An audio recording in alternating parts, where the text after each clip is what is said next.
Hi everyone, my name is Joyce. Welcome back to Global Bridge Q&A session. And today we have invited Craig. He's one of our GB managers to answer your questions.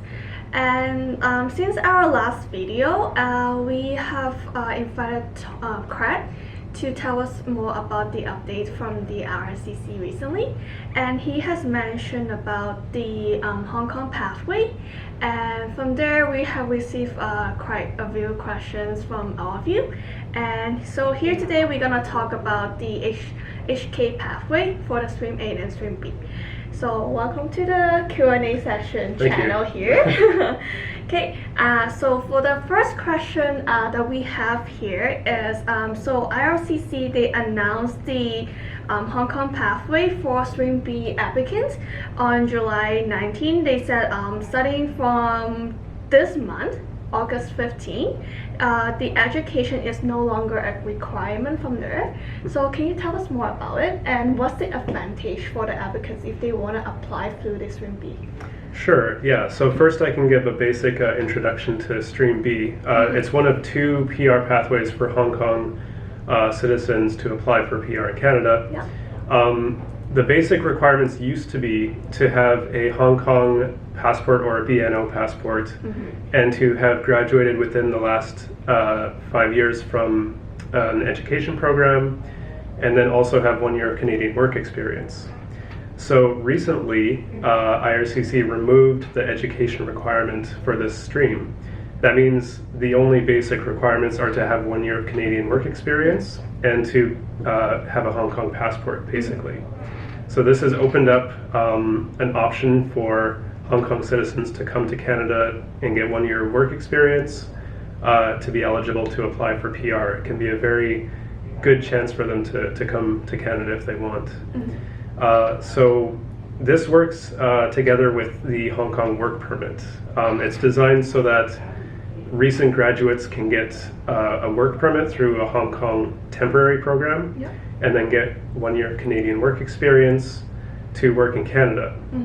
So there's a bit of a disconnection now between the work permit and PR, because to be eligible for the work permit, you do have to have relatively recent education as a requirement. It has to be within 10 years. So for applicants who find that they don't have graduation within the last 10 years, they could still be eligible for Stream B, but they have to find a way to get a work permit through some other way. So any type of work permit could be used to be eligible for Stream B. Oh, I see. Okay. So for, let's say, if I don't have a recent 10 years education, right? Through what other ways that I can try to apply for the work permit? So some ways, just off the top of my head, include a working holiday is possible for Hong Kong citizens. One of the most common ways would be a labor market impact assessment, an LMIA. This is essentially sponsorship by a Canadian employer. Okay. And there could be other ways, but those are the two main ways I can think of. Okay, I see. Thank you. So even though right now they removed the education requirement, and it's gonna be effective from the 15th this month, and just wondering some other people have kind of mentioned that they're gonna confuse on the date. They mentioned that the deadline for applying the open work permit is in 2026, or the deadline for applying as a PR citizenship, or Stream A, Stream B? Yeah, so there are a few deadlines that applicants need to be aware of. Yeah. The first is that the deadline to apply for the Hong Kong work permit, so the temporary status, is in February 2025. So they have to, if they're eligible for the work permit, they have to apply by February 2025. But for Stream A and B, the deadline to apply is in August 2026.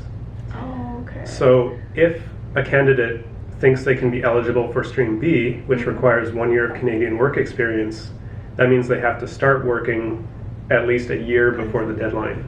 Okay. So which means that if you're interested to coming in Canada, either work or study. So is this better like they should apply, let's say, as soon as possible this year, or the latest like in 2024, right?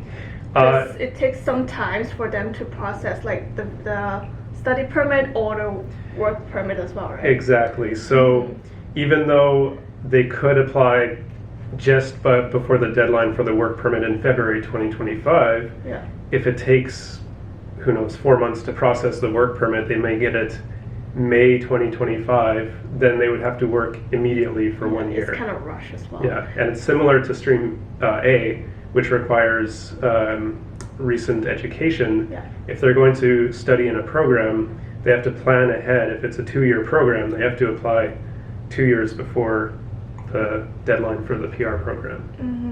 Do you know when, like, what's the current like processing time like for the open work permit?